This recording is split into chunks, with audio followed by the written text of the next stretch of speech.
Magandang umaga mga kapatid. Itinalulugod po namin ang inyong pakikibahagi sa banal na Eucharistia. Ngayon ay ika-29 na linggo sa karaniwang panahon. Ang mangunguna sa ating pagdiriwang ngayong umaga ay si Reverendo Padre Benjo Carota. Magsitayo po ang lahat.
Espiritu Santo, pagpalain si Jesus na nagturo sa ating magdasal ng buong pananalig.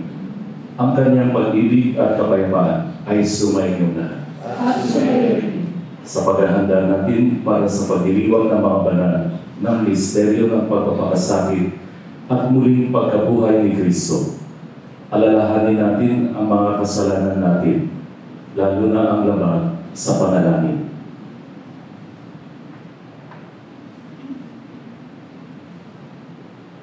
Panginoong Jesus, tinuruan mo kaming magdasal, ngunit malimit kami nakakalimot. Panginoon, kaawaan mo kami. Panginoon, kaawaan mo kami.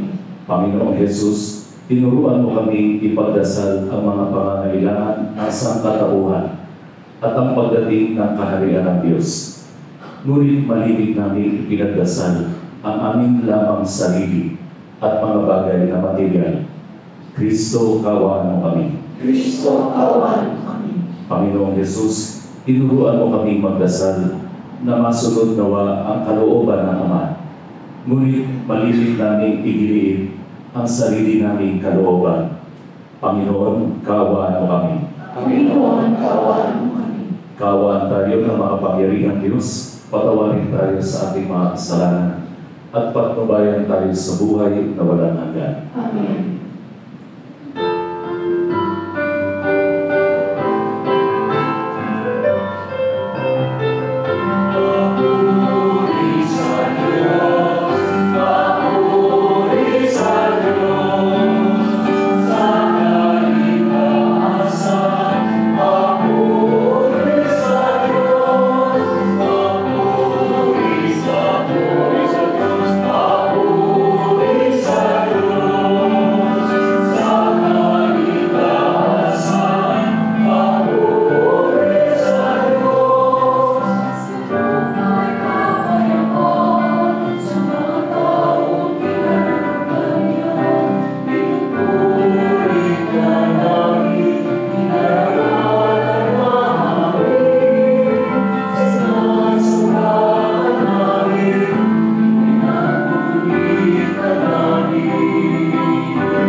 Ama naming makapangyarihan, gawin mong lagi naming matapat na sundin ang loob mo upang kami wagas na makapaglingkod sa iyo sa pamamagitan ni Heso Kristo, kasama ng Espiritu Santo, magpa sa walang hanggan. Amen. Magsiupo po tayo. Pagbasa mula sa aklat ng Exodo. Noong mga araw na iyon, ang mga Israelita nasa Refidim at sinalakay sila ng mga Amalekita. Sinabi ni Moises kay Josue, "Pumili ka ng ilang tauhan natin at pangunahan mo sa pagkikipaglaban sa mga Amalekita. Tatangnan ko naman ang tungkol na ibinigay sa akin ng Diyos at ako'y tatayo sa ibabaw ng burol." Sinunod ni Josue ang utos ni Moises naman at hinarap niya ang mga Amalekita. Si Moises naman, kasama sina Aaron at Hur, ay nagpunta sa burol. Kapag nakataas ang mga kamay ni Moises, nananalo ang mga Israelita. Kapag nakababa, nananalo naman ang mga Amalekita.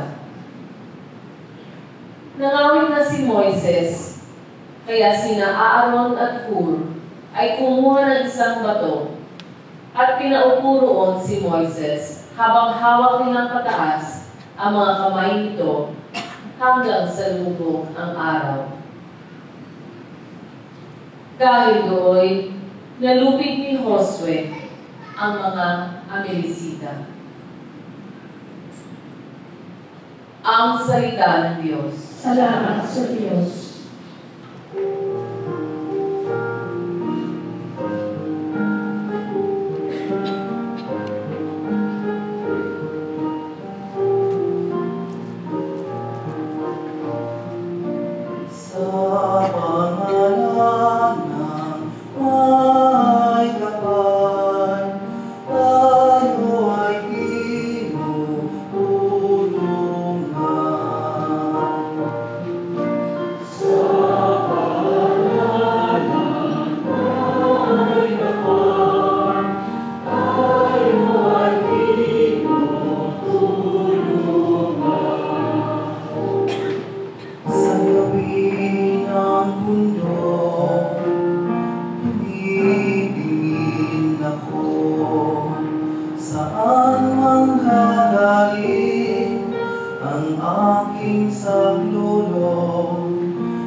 mula sa ikalawang sulat ni Apostol San Pablo kay Timoteo.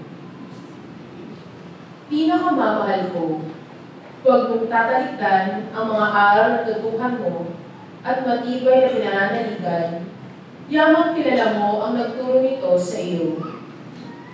Mula pa sa pagkabata, alam mo na ang banal na kasulatan ay nagtuturo ng daan ng kaligtasan sa pamamagitan ng pananalig kay Kristo Jesus. Lahat ng kasulatan ay pinasihan ng Diyos at magagamit sa pagtuturo ng katotohanan, sa pagpapabulaan sa maling aral, sa pagtutuwid sa likong gawain, at sa pag-akay sa matuwid na pamumuhay. Sa gayon, ang lingkod ng Diyos ay maging handa sa lahat ng mabubuting gawain. Inuutusan kita sa ngalan ng Diyos at ni Kristo Jesus na aakatol sa mga buhay at mga patay, alang-alang sa kanyang pagparito at paghahari. Ipangaral mo ang salita ng Diyos, napapanahon man o hindi. Hikayatin mo, pagsabihan, at patatagin ang loob ng mga tao sa pamamagitan ng matyagang pagtuturo. Ang salita ng Diyos. Salamat sa Diyos. Magsitayo po ang lahat.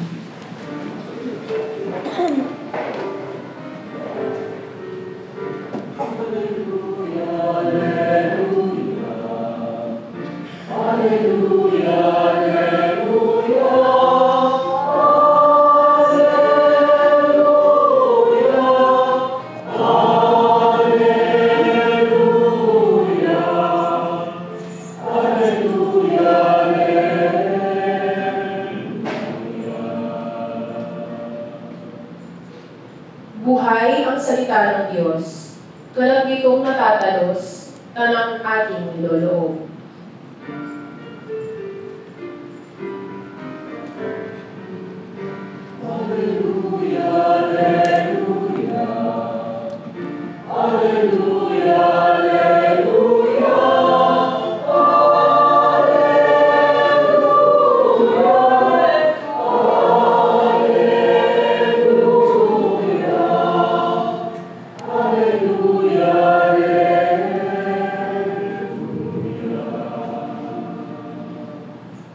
Sumainyo ang Panginoon At sumayo rin. ang mabuting balita ng Panginoon ayon kay Lucas. Papuri sa iyo, Panginoon.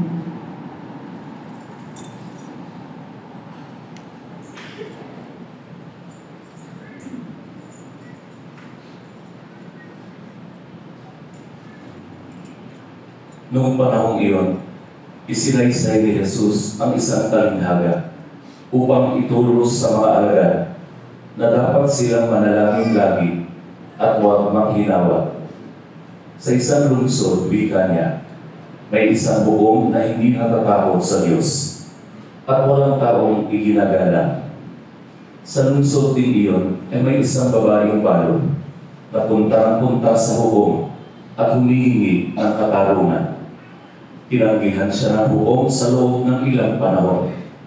Ngunit nang malauna, ay nasabi nito sa sarili, "Bagamat hindi ako natatakot sa Diyos, ni gumagalang kanino man, igagawad ko na ang katarungang hinihingi ng babaeng ito, sapagkat lagi niya akong ginagambala. Baka pa ako mainis sa kapaparito niya." At sinabi ng Panginoon, "Narinig ninyo ang sinabi ng masamang hukbo. Hindi ipagkakain ng Diyos ang katarungan sa kanyang mga hinira na dumaraing sa kanya araw-gabi, bagamat tila nagtatagal iyon. Sinasabi ko sa inyo, agad niyang igagawad sa kanila ang katarungan. Ngunit pagdating ng anak ng tao sa daigdig na ito, may makikita kaya siyang mga taong nananalig sa kanya." Ang mabuting balita ng Panginoon. Pinupuri ka namin, Panginoong Yesu Kristo. Magsilupot po tayo. Mula ng isang linggo hanggang sa susunod pang 2 linggo, ang tema ng ating ebanghelyo ay tungkol sa panalangin. Narinig natin noong isang linggo ang unang elemento ng panalangin, pasasalamat, gratitude. Ngayong linggong ito, ang tema ng ating ang pangalawang elemento ng panalangin ay ang matiyagang pagdarasal, perseverance or persistence in prayer. Sa katatapos pa lamang na dinaos na First Philippine Conference on New Evangelization na ginanap sa UST mula ng October 16 hanggang 18, nung closing Eucharistic celebration, binanggit ng ating kauniang Cardinal Tagle yung 3 punto doon sa kanyang humilya. Hindi ko nababanggitin yung dalawa kung hindi yung unang punto, at ito ay panalangin. Napakahalaga ng panalangin sa ating buhay. Ito ay hindi nakakadagdag, alam natin, sa kaluwalhatian sa kapangyarihan ng Diyos. Kaya nga sinasabi, ang panalangin ay ang lakas ng tao at ang kahinaan ng Diyos. The strength of man and the weakness of God. Lumalambot ang puso ng Diyos sa tuwing tayo ay lumalapit sa Kanya. Pero bakit po minsan ay nararamdaman natin, napapansin natin, parang hindi tayo sinasagot ng Diyos sa ating mga hinihiling? Mayroong pagkakataon na may mga taong nagsasabi, bakit pa tayo kailangan magdasal? Alam naman ng Diyos ang mga pangangailangan natin. Sinabi ni San Agustin, sa ating panalangin, bawat nating at panahon na tayo ay nagdadasal, nagkakaroon tayo ng karagdagang biyaya. Nagdarasal ba tayo para humiling sa Diyos, Panginoon, dagdagan mo ang aking pananampalataya? Nagdarasal ba tayo ng mga makalangit na bagay? O puro mga material na bagay lang ang ating hinihiling? Mga bagay na nabubulok, nawawala, mga bagay na lumilipas. Pero ang nais ng Diyos na ating hilingin sa ating panalangin ay yung buhay na walang katapusan, life eternal. Pero kadalasan, nakatuon ang ating dasal sa mga makabundong pangangailangan lamang natin. Kaya hindi natin nararamdaman na ibinibigay para sa atin ng Diyos ay yung lakas ng loob, pananalig, at yung ating pananampalatayang matanggap ang kalooban ng Diyos. Bakit hindi agad tayo sinasagot ng Diyos? Dahil hinahanda tayo ng Diyos, hinahanda ang ating mga puso, hinahanda ang ating mga sarili para matanggap natin ang biyaya ating hinihiling. Alam natin yung kwento, mayroong isang mama na nanalo ng loto, napakalaking halaga. Pero ilang buwan lang, bumalik siya sa buhay na kanyang pinanggalingan bago siya nanalo. Bakit? Dahil hindi siya handa tumanggap ng ganong napakalaking biyaya. Tingnan niyo mga kapatid, ang ating Panginoong Diyos ay makapangyarihan. Dahil siya ay gumawa, lilikha niya lahat ng bagay. Lahat ng nakikita natin, kung minsan nga, lalo na nung nag-aaral pa kami sa philosophy, at inisa-isa namin lahat ng mga bagay na nilikha ng Diyos, yung siyensya at lahat ng kaisipan ng tao. Parang tatanungin mo, meron nga bang Diyos na lumikha ng lahat ng ito? Parang hindi natin maisip na ganoon kapangyarihan ang Diyos. At yung hinihiling natin ay napakakarampot lamang, napakaliit lamang sa Kanyang magagawa. Pero nandun ba yung pananampalataya natin? Kaya sa hulihan ng ating ebanghelyo, ang tanong niya, pag dumating ang anak ng tao, mayroon ba siyang makikita ang tao may pananalig sa Kanya? Dahil ang ating mga hinihiling ay mga bagay na lumilipas. Ngunit ang nais ng Diyos para sa atin, tanggapin natin ang biyaya ng pananampalataya at huwag tayong manawang hilingin ang biyaya ito. Kaya paulit-ulit mangunguli. At dito nga sa ating panalangin, sa Ebanghelyo, narinig natin ang sinabi ni Jesus. Merong isang masamang buhok, merong isang babaeng balo, paulit-ulit, lapit ng lapit, namumulit sa Kanya. Kaya tanong ginawa ng hukom, pinagbigyan ang kahilingan ng babaeng balo. Dahil ba ito sa kanyang kabutihan? Dahil ba ito sa katarungan? Hindi. Dahil ito para sa sariling kapakanan. Ayaw lang ng hukom na siya ay magagambala. Kaya pinagbigyan niya na rin yung hinihingi ng babaeng balo. Ano pa kaya ang Diyos na mapagmahal, makapangyarihan? Hindi niya kaya ibibigay sa atin ang hinihiling natin na alam niyang makakabuti sa atin. Mga kapatid, paulit-ulit natin sinasabi at naririnig sa Ebanghelyo, ang pananampalataya mo ang siyang nagpagaling sa iyo. Ang pananampalataya mo ang nagbigay ng iyong mga hinihiling. Kung meron lang tayong kakarampot na kasiliit ng pananampalataya katulad ng isang butil ng mustasa, ay magagawa natin, no? Sabi nga ng Diyos, magagawa natin palipatin ang punong ito o bundok na ito sa isang lugar. Naroon kaya ang pananampalataya natin sa tuwing tayo ay nananalangin. Panalangin, elemento, huwag magsawa, huwag paulit-ulit na magtiyaga. Yun po ang una nating tema ng Ebanghelyo ngayon sa linggong ito. At ano ang ikalawa?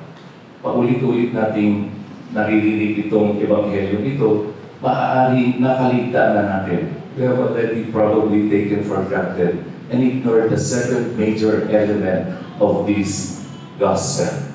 And that is justice, katarungan. Ito ang hinihiling ng babae. Ito ang hinihiling niya sa hukom na masama. At ipinagkaloob na ito ng hukom, pero hindi dahil sa katarungan. Pinag-usapan natin yung katarungan or justice. Maraming taong hindi komportable. Dahil alam natin sa ating araw-araw na pamumuhay, pakikipagsalamuha sa ating kapwa, marami tayong mga ginagawang maliliit na bagay na hindi tama, na hindi mabuti, na hindi makatarungan. Sa isang aklat ni Father William Ross, na ikwento niya doon, no? Yung isang nobela, ang title ay The Green Journey, and this was authored by John Hessler. At ang bida doon sa kwentong yon ay isang retired school teacher na babaeng balo. At ang pangalan niya ay Miss Agatha McGee. Now doon sa kwentong yon, isang Christmas Eve, ginawa itong yung setting ng storya ay sa Minnesota. Nag-i-snow ng gabi niyon. It was a Christmas Eve and someone knocked on her door. Pagbukas niya, isang dati niyang estudyante, si Janet. No, nakita niya, nagdadalang tao si Janet at lungkot na lungkot, no, yung bakas sa mukha niya. At nakayupo, binati si Miss Agatha. Magandang gabi po, Miss Agatha.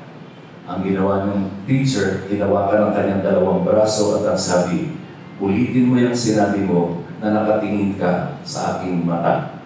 Dahil mula ngayon, huwag ka na dapat maawa sa iyong sarili. Patatagin mo ang iyong kalooban. Dapat kang maging malakas. Magsisilang ka ng isang sanggol at kailangan kanya. At gano'n nga ang ginawa ng Janet. Tinitigan uli ang kanyang dating teacher, magandang gabi po. At pinatuloy siya. Nagsilang ng isang sanggol na lalaki noong maagang-maaga ng New Year's Day si Janet. At doon sa kanilang bayan doon sa Minnesota, kung saan tumutuloy yung si Miss Agatha, meron silang tradisyon. Yung local Chamber of Commerce ay nagbibigay ng isang mga regalo, no? Basket of goodies for the firstborn child on New Year's Day. Pero hindi ibinigay ng local Chamber of Commerce dun sa anak ni Janet yung mga goodies na yon, kung hindi dun sa anak ng isang may-ari ng isang local furniture shop. Sabi ni Janet, okay lang, hindi naman ako taga rito. Pero hindi pwede ito kay Miss Agatha. Kinaladkad niya si Janet, nagpunta siya sa pamunuan ng local Chamber of Commerce at dahil sa kanyang pamimilit at pangungulil, ipinagkaloob kay Janet yung ganun ding basket of goodies na tinanggap noong anak ng may-ari ng furniture shop. At mayroon pa dalawang bata na 15 taon na, ipinagkaloob din sa kanila ang cash equivalent nung dapat ay tinanggap nila nung sila ay sinilang pero hindi nila natanggap dahil sila rin ay dinaya. Plain, simple justice. Ginagawa ba natin ito sa ating buhay? May mga employers na taon-taon, lalo na ngayon, malapit na ang Christmas, magbibigay na ng bonus, magbibigay ng mga queso de bola, hamon sa kanilang mga empleyado, at iba-iba pang mga goodies. Pero hindi mo naman sinasahuran ng tama buong taon ang iyong mga empleyado. Nasaan ang katarungan doon? Meron isang lay minister na attorney sa isang parokya. Siya ay naglilingkod sa simbahan, pero hindi niya rin sinasahuran ng tama yung kanyang sekretarya. Hindi rin siya nagbibigay ng mga pro bono cases. At gumagamit pa siya ng mga unethical practices sa kanyang paglilingkod bilang abogado. Nasaan ang katarungan? Minsan ako ay naanyayahan sa isang parokya para mag-judge sa isang patimpala.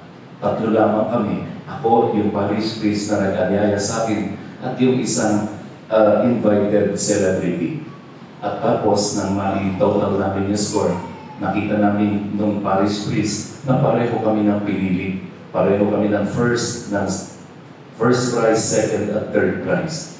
Pero binulungan niya ako at ang sabi, panalunin na lamang natin yung pinili ng ating invited celebrity. Sabi ko sa loob ko, nagpunta pa ako, nag-aksaya pa ako ng panahon. Dudoktorin din pala yung resulta ng contest. Nasaan ang katarungan? Meron po isang mama, napakabait, napakabuti.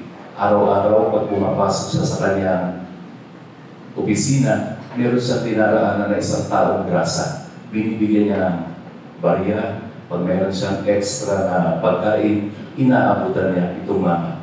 Isang araw na siya naglalakad, nakita niya yung mama at wala naman siyang appointment itong araw na yun. At nakita niya medyo in the mood, makipag-usap yung taong grasa.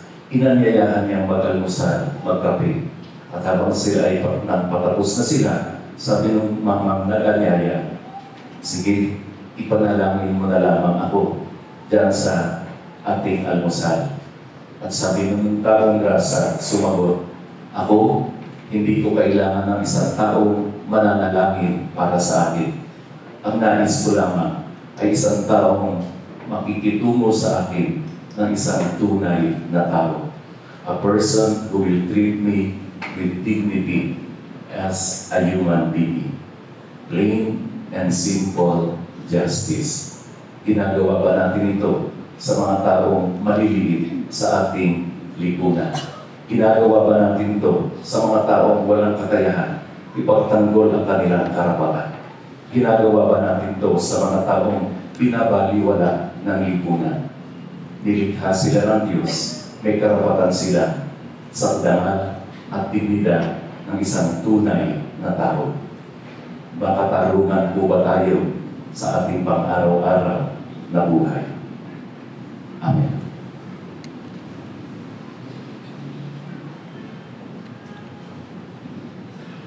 Magsitayo po tayo.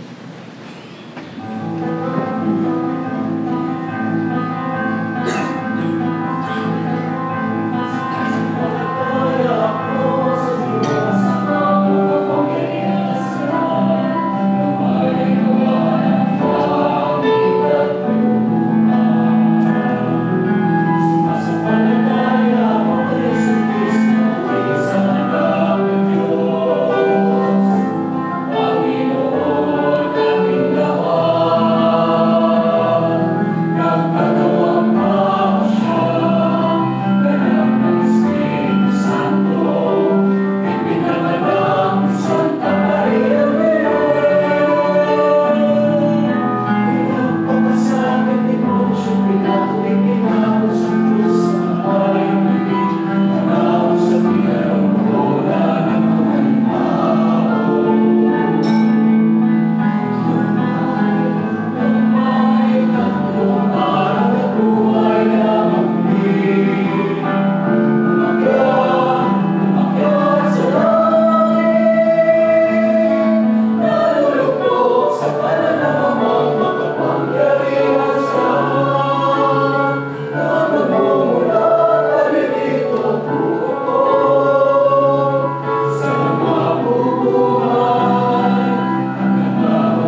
pinagabalo.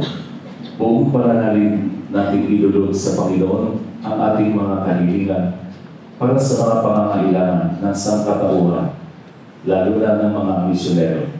Manalangin tayo. Panginoon, dinggin mo kami. Panginoon, dinggin mo kami. Para sa simbahan, ang panlahat na sakramento ng kaligtasan sa pamamagitan ng kanyang liturhiya at panalangin ng mga kasapi, magkamunawa sila ng ibayang biyaya para sa sangkatauhan. Manalangin tayo. Panginoon, dinggin mo kami. Para sa Santo Papa, ating obispo at lahat ng mga pinuno ng simbahan, nawa, magpatuloy sila sa pagpapatubay ng buong tapang, kababaang loob at pananalig sa tulong ng Diyos. Manalangin tayo. Panginoon, dinggin mo kami. Para sa lahat ng pari, mga relihiyoso at voluntaryong laiko sa mga misyon, nawa, maging matatag silang tagapaghatid ng Ebanghelyo at magpatotoo rito sa kanilang pamumuhay ng ayon sa mga pagpapahalagang kanilang ipinapahayag. Manalangin tayo. Panginoon, dinggin mo kami. Para sa mga bagong bukasyong pangmisyon, nawa, bukas loob na tugunin ng kabataan ngayon ang panawagan ni Kristong magpahayag ng kanilang pananampalataya sa lahat ng tao. Manalangin tayo. Panginoon, dinggin mo kami. Para sa mga pinunong pambayan at pamuko na kinasasalalayan ng kinabukasan ng bansa, nawa, umiwas sila sa harasan at magpasya para sa kabutihan ng sangkatauhan. Manalangin tayo. Panginoon, dinggin mo kami. Para sa ating natitipon dito at lahat ng mahal natin, magsikap nawa tayo sa pagdarasal at manalig, hindi sa sarili, kundi sa masaganang habag at pag-ibig ng Diyos. Manalangin tayo. Panginoon, dinggin mo kami. Tahimik natin manalangin ng ating mga pansariling kahilingan.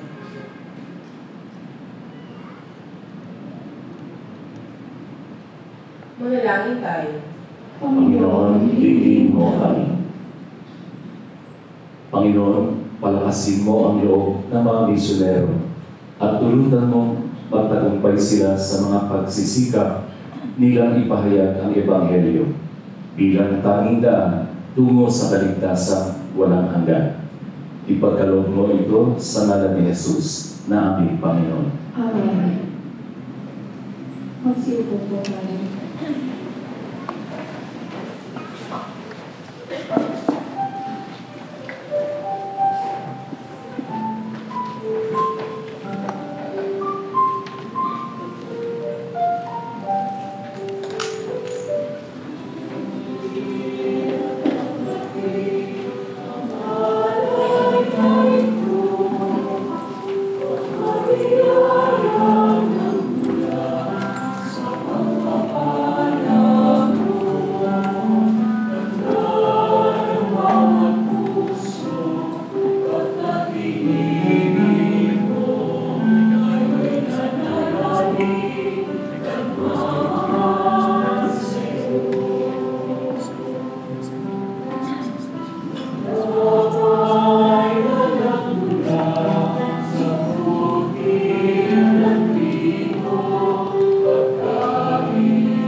kapatid, upang ang ating paghahay ay kalugdan ng Diyos amang makapangyarihan. Tanggapin nawa ng Panginoon itong paghahain sa iyo mga kamay. Sa kapurihan niya, karangalan sa kanyang kapinabangan at sa buong sambayanan niya. Ama naming lumikha, ipagkaloob mong ikaw ay aming kusang mapaglingkuran sa paghahain namin ng mga alay na iyong bigay, upang kami dalisayin ang iyong pagmamahal sa paglilingkod namin ngayong ginaganap ang banal na pagdiriwang sa pamamagitan ni Jesucristo kasama ng Espiritu Santo magpa sa walang hanggan. Amen. Sumainyo ang Panginoon. At sumayin. Itaas sa Diyos ang iyong puso at diwa. Itaas namin sa Panginoon. Pasalamatan natin ang Panginoong ating Diyos. Marapat na siya ay pasalamatan. Ama naming makapangyarihan, tunay ng marapat na ikaw ay aming pasalamatan sa pamamagitan ni Jesucristo na aming Panginoon. Sa dakilang pagtubos niya sa amin, ang kasalanan kamatayan aming pasanin ay binalikan niya upang kami palayain at maitampok sa iyong lulimig.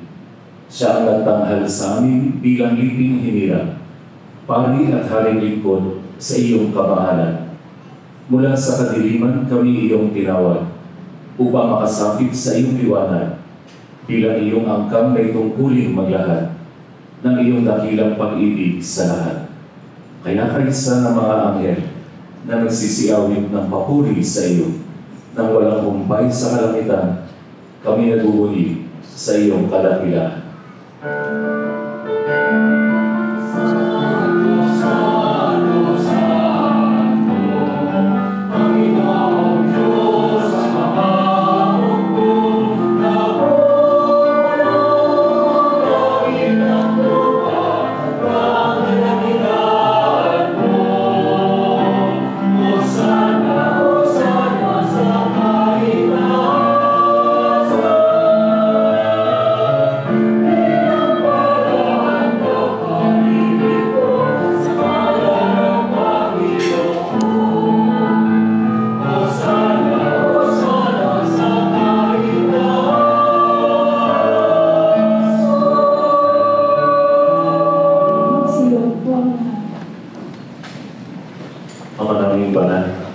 Ikaw ang bukal ng tanang kabanalan, kaya sa pamamagitan ng iyong Espiritu, gawin mo banal ang mga kaloob na ito, upang para sa amin, maging katawan at dulo ng aming Panginoong Jesucristo.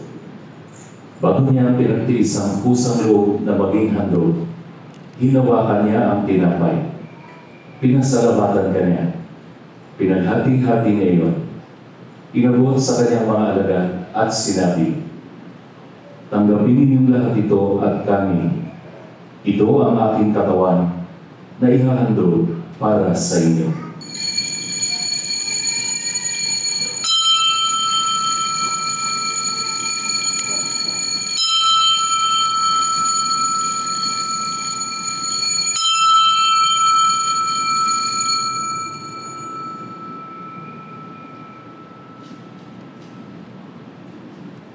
Gayon din naman na matapos ang hapunan, hinawakan niya ang kalis.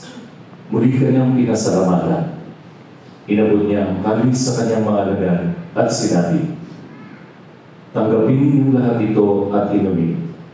Ito ang kalis ng aking dugo, ng bago at walang hanggang tipan.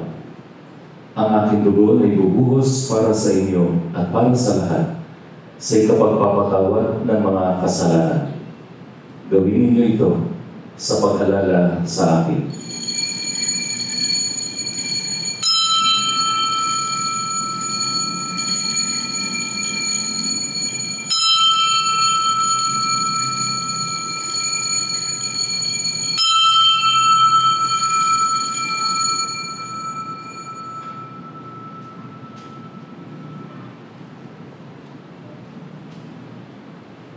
Ang misteryo ng pananampalataya.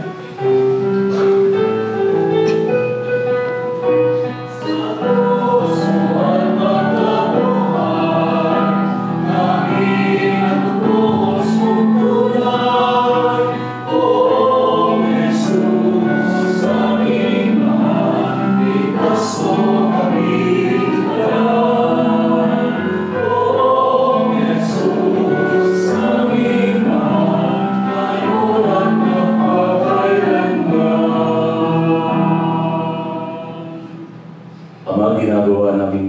ang pag-alala sa pagkamatay at muling pagkabuhay ng iyong anak. Kaya't inialay namin sa iyo ang tinapay na nagbibigay buhay at ang kalis na nagkakaloob ng kaligtasan. Kami nagpapasalamat dahil kami iyong minarapat na tumayo sa harap mo para maglingkod sa iyo. Isinasama namin kami magsasalo-salo sa katawan at dugo ni Kristo ay mabuklod sa pagkakaisa sa pamamagitan ng Espiritu Santo. Amalin natin mo ang iyong simbahang laganap sa buong daigdig.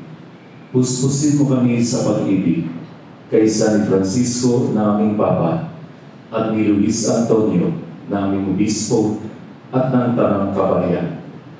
Alalahanin mo rin ang mga kapatid namin na himlay na may pag-asang sila'y muling mabubuhay. Gayon din ang lahat ng mga pumanaw. Kaawaan mo sila at patuloyin sa iyong kaliwanagan. Kaawaan mo at pagindapatin kaming lahat na makasalo sa iyong buhay na walang wakas. Kaysa ng mahal na Birheng Maria na ina ng Diyos, ng kabiyak ng puso niya si San Jose. Kaysa ng mga apostol at ng lahat ng mga banal na namuhay dito sa daigdig, ng kalugod-lugod sa iyo. May pagdiwang nawa namin ang pagpupuri sa ikararangal mo sa pamamagitan ng iyong anak na aming Panginoong Heso Kristo. Sa pamamagitan ni Kristo, kasama niya at sa Kanya, ang lahat ng parangal at papuri ay sa iyo, Diyos amang makapangyarihan, kasama ng Espiritu Santo, magpa sa walang hanggan.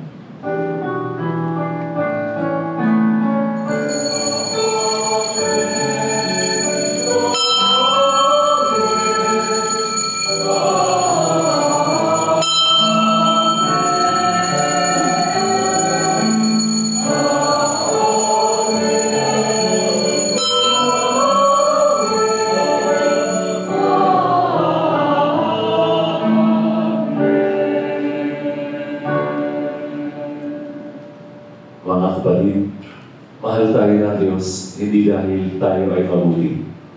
Mahal tayo ng Diyos dahil ang Diyos ay mabuti.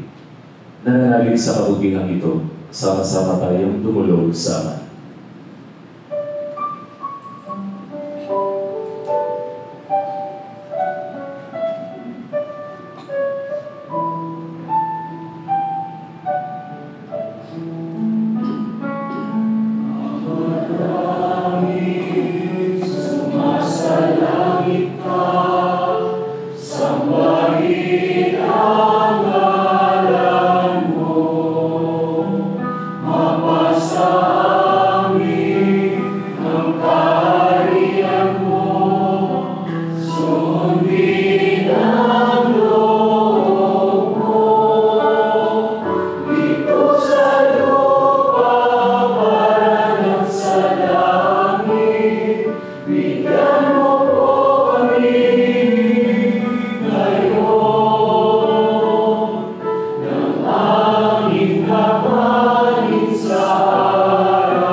Hinihiling namin kami iadya sa lahat ng masama, pagkalooban ng kapayapaan araw-araw, iligtas sa kasalanan at ilayo sa lahat ng kapahamakan, samantalang aming pinananabigan ang dakilang araw ng pagpapahayag ng tagapagligtas namin si Heso Kristo.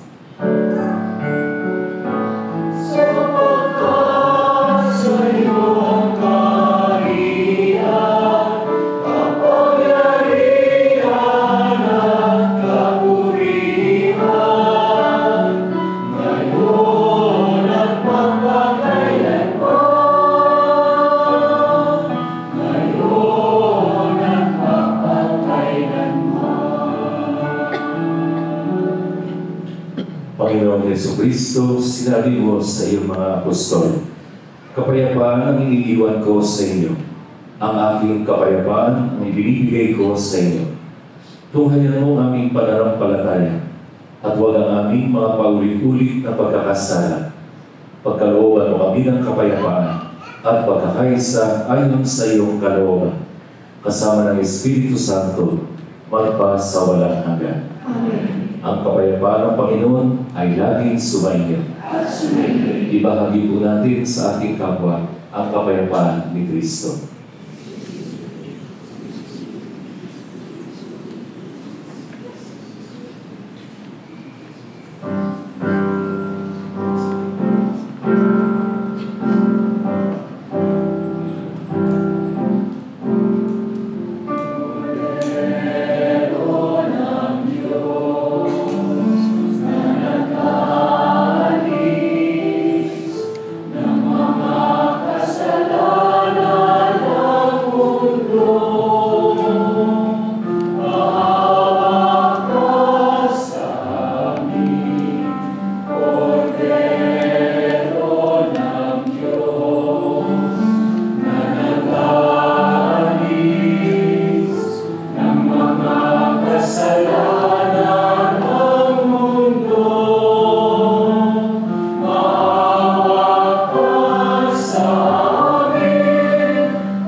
Narito si Jesucristo, ang kordero ng Diyos na nag-aalis ng mga kasalanan ng sanlibutan. Mapapalad tayong mga inaanyayahan niya sa kanyang banal na bihig. Panginoon, hindi ako karapat-dapat na magpatuloy sa iyo, ngunit sa isang salita mo lamang ay gagaling na ako.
namin para sa kapayapaan. Panginoon, sa panahon ng pangangailangan, ay humihingi kami ng tulong, bunga ng aming pagkamulat sa nagbabantang pagkawasak ng kapaligiran ipinagkaloob ninyo sa amin. Bunga ng malawakang paglalaban ng ideolohiya sa iba't ibang panig ng mundo. Pagkalooban ninyo kami ng sapat na lakas upang maipalaganap ang kabutihan, katarungan, pagmamahalan, at kapayapaan. Sa gitna ng labanan, ituro ninyo sa amin ang pagtutulungan, sa kasaganahan, ang pagbibigayan. Sa kalalitaan, magkaroon po sana ng maayos na pamumuhay. Kung nangingibabaw ang pagkamakasarili, ituro ninyo sa amin ang kababaang loob. Sa kawalan ng katarungan, matutunan sana namin ang pagsisisi at pagbabalik loob sa Diyos. Kung may di pagkakaunawaan, magkaroon po sana ng pagkakasundo at pagkakaisa. Sa kawalan ng pag-asa, maihatid po sana namin ang mabuting balita. Turuan mo kaming pumalinga sa halip na kalilain, maglingkod sa halip na paglingkuran. Huwag po sana namin maghangad ng karangyaan at punuin ninyo kami ng inyong pag-ibig at kaluwalhatian. Pahintulutan ninyo kami maging katulad ninyo, sapagkat sa ganitong parang lamang namin matatagpuan ang tunay na kahulugan ng buhay na makapagbibigay sa amin ng bagong pag-asa. Amen. O Maria, Reyna ng Kapayapaan, Ipanalangin po kami. magsitayo po ang lahat. Manalangin tayo. Ama naming mapagmahal, gawin mo sa aming banal na pakikinabang. Kami ngayon ay iyong matulungan at mahubog para mamuhay sa kalangitan. Sa pamamagitan ni Jesucristo, kasama ng Espiritu Santo, magpa sa walang hanggan. Amen. Sumainyo ang Panginoon. At sumainyo.